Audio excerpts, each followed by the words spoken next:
पुस्तक भगवान बुद्ध आणि त्यांचा धम्म, लेखक डॉ. बाबासाहेब आंबेडकर. भाग 3. उच्च कुलीन आणि पवित्र व्यक्तींची धम्म दीक्षा. 1. वाराणसी नगरात यशस नावाचा एक राजपुत्र राहत होता. तो वयाने तरुण आणि दिसावयास अत्यंत देखणा होता.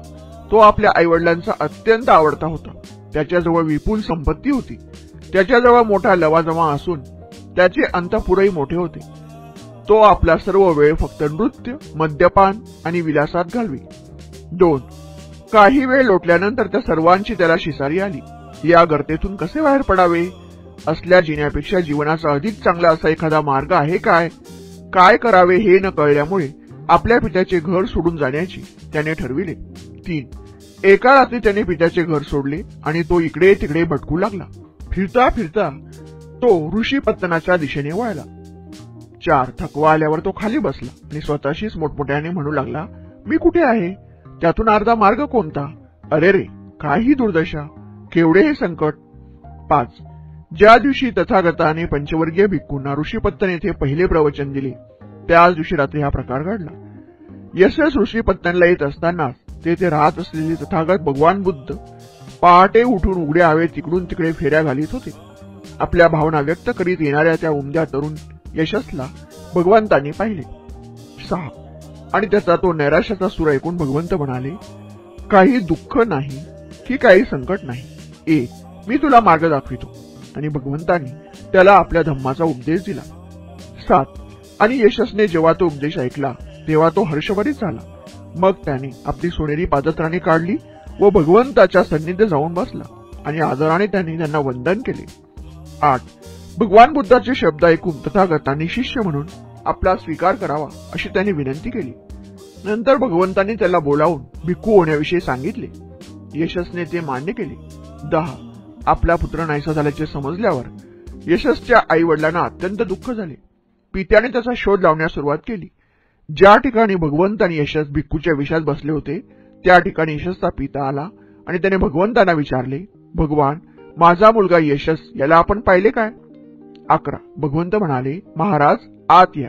आपल्या पुत्राला आपण भेटू शकाल. तो आत गेला आणि आपल्या पुत्राजवळ बसला, पण त्याने त्याला ओळखले नाही. 12. यशस आपल्याला कसा भेटला आणि आपले प्रवचन ऐकल्यावर तो भिक्खू कसा झाला हे भगवंतांनी त्याला सांगितले.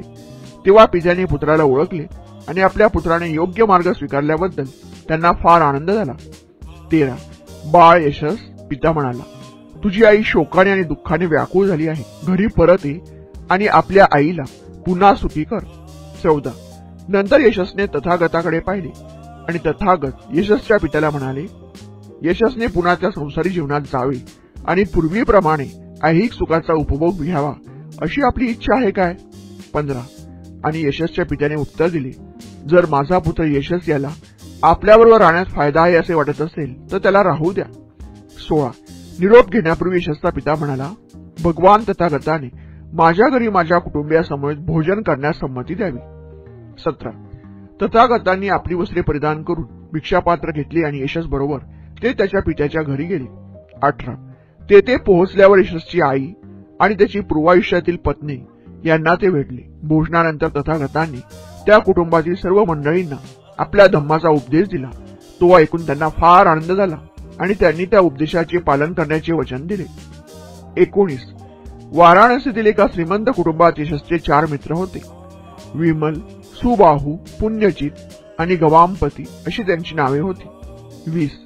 यशसने बुद्ध आणि त्यांचा धम्म याचा आश्रय घेतला आहे असे जेव्हा त्यांना समजले तेव्हा जे त्यांना यशसच्या हिताचे ते आपल्याही हिताचे आहे असे वाटले. 21.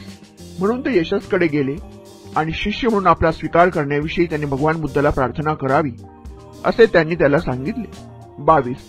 यशसने ते मान्य केले आणि भगवान बुद्धाकडे जाऊन तो म्हणाला, तथागतांनी माझ्या 4 मित्रांना आपला धम्मोपदेश देण्याची कृपा करावी. तथागतांनी ते मान्य केले आणि यशसच्या त्या मित्रांनी धम्मदीक्षा ग्रहण केली. 2. काश्यप बंधूंची धम्मदीक्षा. 1. वाराणसीमध्ये काश्यप या नावाचे कुटुंब राहत होते. या कुटुंबात 3 पुत्र होते. ते उच्च विद्या विभूषित असून कर्मठ धार्मिक जीवन जगत होते. 2. काही काळानंतर मोठ्या मुलाने संन्यास घेण्याचा विचार केला. त्याप्रमाणे घर सोडले व संन्यास घेतला आणि उरुवेला येथे जाऊन त्याने आपला आश्रम स्थापन केला. 3. त्याच्या धाकट्या 2 भावांनी त्याचे अनुकरण केले आणि तेही संन्यासी बनले. 4. ते सगळे अग्निहोत्री म्हणजेच अग्निपूजक होते. त्यांनी लांब केस ठेवले असल्यामुळे त्यांना जटिल असे म्हणत. 5. हे 3 भाऊ उरुवेला काश्यप, नदी काश्यप, नेरांजना नदीच्या काठचा काश्यप आणि गया काश्यप, गया या गावचा काश्यप या नावाने ओळखले जात. 6. यापैकी उरुवेला काश्यपाचे 500 जटिल अनुयायी होते. नदी काश्यपाचे 300 जटिल शिष्य होते आणि गया काश्यपाचे 200 अनुयायी होते. उरुवेला काश्यप त्यांचा प्रमुख होता. 7. उरुवेला काश्यपाची कीर्ती फार दूरवर पसरलेली होती. जो जीवनमुक्त असल्याचे मानले जात होते. लोक दूर दूरच्या ठिकाणाहून फल्गु नदीवरील त्याच्या आश्रमात येत असत. 8. उरुवेला काश्यपाचे नाव आणि कीर्ती ऐकल्यामुळे तथागतांनी त्याला उपदेश देण्याचा आणि शक्य झाल्यास त्याला आपल्या धम्माची दीक्षा देण्याचा विचार केला. 9. त्याच्या वास्तव्याच्या ठिकाणाची माहिती मिळाल्यावर तथागत उरुवेला येथे गेले. 10. तथागतांनी त्याची भेट घेतली आणि त्याला उपदेश व दीक्षा देण्याची संधी मिळावी म्हणून ते म्हणाले, काश्यप, जर तुमचा विरोध नसेल तर मला तुमच्या आश्रमात 1 रात्र राहू द्या. 11. काश्यप म्हणाला, आपली विनंती मला मान्य नाही. या प्रदेशावर राज्य करणारा मुस्लिम नावाचा एक रानटी महाराजा आहे. तो भयंकर शक्तिमान आहे. अग्निपूजा करणाऱ्या सर्व संन्याशांचा तो कट्टर शत्रू आहे. तो रात्री आश्रमात येतो आणि अतिशय त्रास देतो. तो मला जसा त्रास देईल तसाच तो आपल्याला त्रास देईल असे मला वाटते. 12. नाग लोक तथागतांचे मित्र अनुयायी झाले आहेत हे काश्यपाला माहीत नव्हते, परंतु तथागतांना ते माहीत होते. 13. म्हणून तथागत पुन्हा विनंती करीत म्हणाले, तो मला त्रास देण्याची शक्यता नाही. काश्यप, कृपा करा आणि आपल्या अग्निशाळेत मला 1 रात्र राहण्यासाठी जागा द्या. 14. काश्यप अनेक अडचणी सांगू लागला आणि तथागत त्याला पुन्हा पुन्हा आग्रह करू लागले. 15. नंतर काश्यप म्हणाला, वाद करण्याची माझी इच्छा नाही. मला फक्त काहीशी भीती वाटते इतकेच. तुम्ही तुमच्या इच्छेप्रमाणेच करू शकता. 16. तथागतांनी ताबडतोब अग्निशाळेत प्रवेश केला व तेथे ते जाऊन बसले. 17. नागराज मुस्लिम नेहमीच्या वेळी त्या खोलीत आला, परंतु काश्यपाऐवजी तथागत त्या ठिकाणी बसलेले त्याला दिसले. 18. भगवंत बसलेले आहेत आणि त्यांच्या चेहऱ्यावर शांती आणि प्रसन्नता झळकत आहे हे पाहून मुस्लिमला वाटले की आपण एका महान विभूतीच्या सान्निध्यात आलो आहोत आणि तो नतमस्तक होऊन त्यांची पूजा करू लागला. 19. आपल्या अभ्यातकाचे काय झाले असेल या काळजीने अस्वस्थ झाल्यामुळे काश्यपाला त्या रात्री झोप आली नाही. बहुधा त्याला भस्मसात केले असेल या शंकेनेच तो भीतभीत उठला. 20. नंतर उजाडल्यावर काश्यप आणि त्याचे एकूण 1 अनुयायी काय घडले असावे हे पाहण्यासाठी आले. मुस्लिमकडून भगवंतांना काही दुखापत झालेली तर त्यांना दिसली नाहीच. उलट मुस्लिम भगवंताची पूजा करीत असल्याचे त्यांना आढळले. 21. ते दृश्य पाहून काश्यपाला वाटले की आपण एक महान चमत्कार पाहत आहोत. 22. या चमत्काराचा परिणाम होऊन काश्यपाने तथागतांना आपल्याजवळ राहण्याची आणि आश्रम स्थापन करण्याची विनंती केली. त्यांची काळजी घेण्याचे त्याने आश्वासन दिले. 23. तथागतांनी तेथे राहण्याचे मान्य केले. 24. त्या दोघांचे हेतू निरनिराळे होते. काश्यपाचा हेतू मुस्लिम नागराजापासून आपणास संरक्षण मिळावे हा होता. तथागतांना वाटले की एके दिवशी काश्यपाला आपला धम्मोपदेश देण्याची आपल्याला संधी लावेल. 25. पण काश्यपाने त्याविषयी काही अनुकूलता दाखविली नाही. तथागत केवळ चमत्कार करणारे आहेत, बाकी काही नाही असे त्याला वाटले.